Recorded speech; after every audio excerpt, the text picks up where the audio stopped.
Good morning! Good morning! Ngayon dito ako sa bahay, magluluto tayo ng sinigang. Ang sisigangin natin, hipon at saka pompano. Paghaluin natin. Okay? Mayroon akong kangkong, mayroong gabi, may string beans, tsaka eggplant. So ngayon, gigisahin natin yung sibuyas. Yun. Paggisa natin ng sibuyas, isabay na natin yung kamatis. Yan. Tapos, isasabay natin yung gabi. Yun.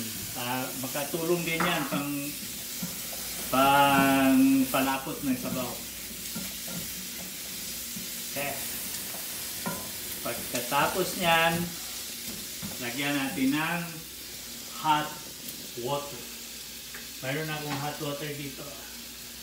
So, ito yung ilalagay ko para tuloy-tuloy yung pagkulo.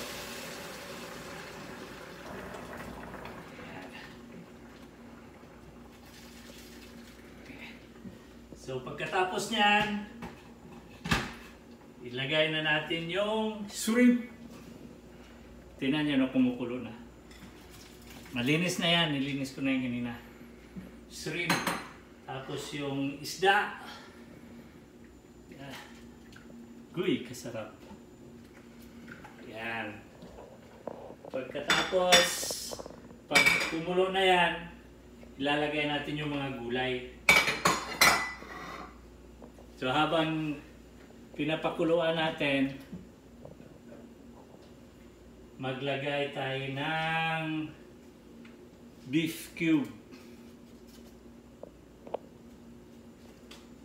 Tapos maglagay din tayo ng konting pampabango. Black pepper. Yan. Okay. Tapos lagyan natin ng patis.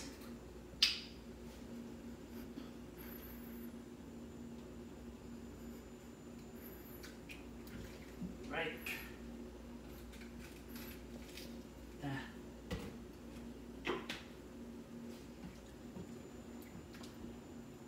Pakukuluin natin ng konti, tapos ilagay na natin yung gulay.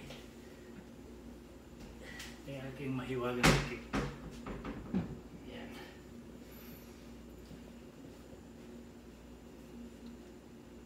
Pwede na natin ilagay yung aking nag-iisang piraso na lang natira. Siling sigang. Yan.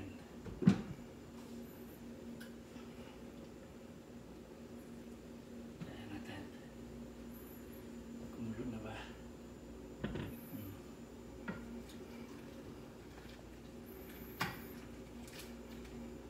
Itong isda na to, sarap to sa inihaw. So, sinigang ko lang para may sabaw.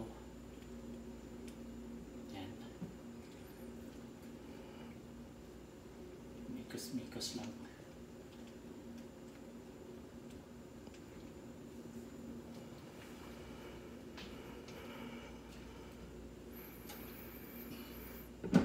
Lapit na. May ilang minuto na lang, ilalagay na natin yung gulay. Kayo ba mga lods? Luto na ba kayo ng inyong ulam? Ito, lalagay na natin. Itong sitaw, binili ko to sa Asian store. Pero itong talong, galing sa garden. Yun.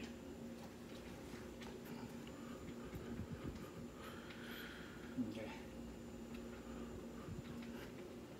Tapos niyan, ilalagay natin yung kangkong. Kangkong ang nilagay ko ngayon. Hindi mo na ako gumamit ng talbos ng kamote. Nagsawa na ako. Okay mga lods? Ganun lang. Pag kumulo na yan, ilalagay ito, tapos na, kain na tayo. Thank you mga lods, ingat kayo palagi. Maraming salamat sa panonood.